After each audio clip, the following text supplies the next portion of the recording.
nama aku Kintana Fatmayati dan teman aku. Nama aku Azhar Nurul Fatimah. Kami dari kelompok 15 ingin mempresentasikan hasil belajar kami. Check it out! Variable intervening. Sebelumnya teman-teman udah ada yang tahu belum variable intervening itu apa? Kalau belum, kita bahas sama-sama ya. Jadi, variable intervening adalah variabel antara atau variabel mediating.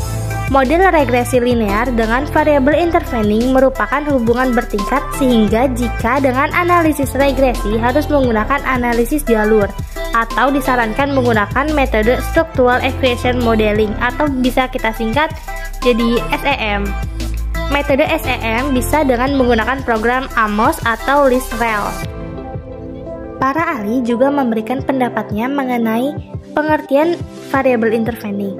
Salah satunya ada Sugiono. Menurut Sugiono, intervening adalah variabel yang dapat mempengaruhi hubungan variabel bebas dan variabel terikat. Hubungan keduanya terjadi secara tidak langsung dan tidak dapat diukur maupun diamati. Letak variabel intervening di antara variabel bebas dan variabel terikat. Jadi, adanya variabel intervening dapat berdampak dari independen ke dependen. Selanjutnya, menurut Sutrisno Hadi mengemukakan bahwa variabel intervening adalah variabel yang terletak di antara variabel bebas dan variabel terikat, sehingga dapat menjelaskan hubungan yang lebih akurat.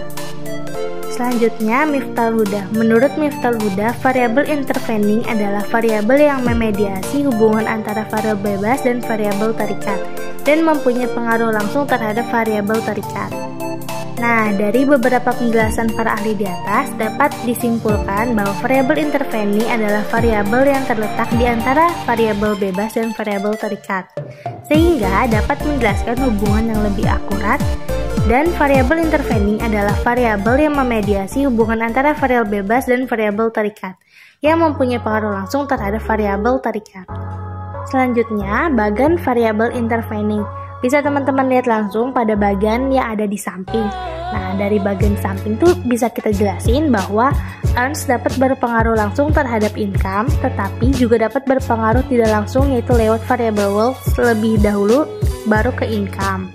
Logikanya, jadi semakin tinggi earns akan meningkatkan wealth, dengan tingginya wealth akan berpengaruh terhadap income. Selanjutnya ada fungsi dari variabel intervening. Jadi, variabel intervening ini mempunyai beberapa fungsi nih teman-teman. Yang pertama, untuk menjelaskan mekanisme atau proses. Variabel intervening ini membantu menjelaskan bagaimana variabel independen mempengaruhi variabel dependen. Dengan menambahkan variabel intervening, peneliti dapat melihat bagaimana variabel independen berinteraksi dengan variabel intervening dan kemudian mempengaruhi variabel dependen. Yang kedua, untuk menjelaskan hubungan yang kompleks. Maksudnya apa sih? Jadi, kadang-kadang hubungan antara variabel independen dan variabel dependen ini sangat kompleks, sehingga sulit untuk dimengerti. Variabel intervening ini dapat membantu memecah hubungan yang kompleks menjadi beberapa tahapan yang lebih sederhana, sehingga lebih mudah dipahami. Selanjutnya ada fungsi yang ketiga dari variabel intervening, yaitu untuk meningkatkan validitas internal. Validitas internal itu apa sih? Maksudnya apa?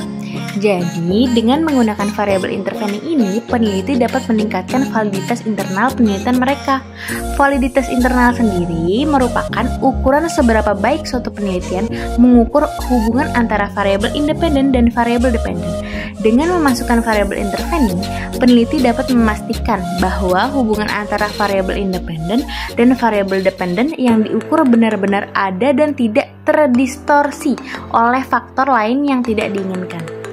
Gimana nih, teman-teman udah paham belum fungsi dari variabel intervening? Kalau belum, putar ulang ya. Next, ada contoh dari variabel intervening. Selanjutnya aku punya dua contoh dari variabel intervening nih teman-teman. Yang pertama dalam bidang pemasaran, yaitu hubungan antara kualitas pelayanan dengan kepuasan konsumen dan loyalitas. Pada model ini, kualitas pelayanan mempengaruhi kepuasan pelanggan dan kepuasan pelanggan mempengaruhi loyalitas pelanggan. Poin pertama, kualitas pelayanan sebagai variabel independen. Poin kedua, kepuasan konsumen sebagai variabel intervening. Poin ketiga, loyalitas sebagai variabel dependen. Contoh dari variabel intervening yang kedua ini dalam bidang pendidikan nih teman-teman. Misalnya pengaruh jumlah biaya pendidikan yang dikeluarkan oleh orang tua berpengaruh terhadap gaya hidup mahasiswa dan akan berimbas pada IPK mahasiswa tersebut. Poin pertama, jumlah biaya pendidikan sebagai variabel independen. Poin kedua, IPK mahasiswa sebagai variabel dependen. Poin ketiga, gaya hidup mahasiswa sebagai variabel intervening. Kalau ada yang nanya, kenapa sih gaya hidup menjadi variabel intervening? Karena gaya hidup terpengaruh dari jumlah biaya pendidikan dan mempengaruhi IPK mahasiswa. Jadi gaya hidup ini sebagai variabel antara variabel independen dan variabel dependen. Nah, udah selesai nih materi yang kita mau sampaikan. Semoga kalian semua bisa ngerti dan paham secara spontan. Uhuy, bye! Suya.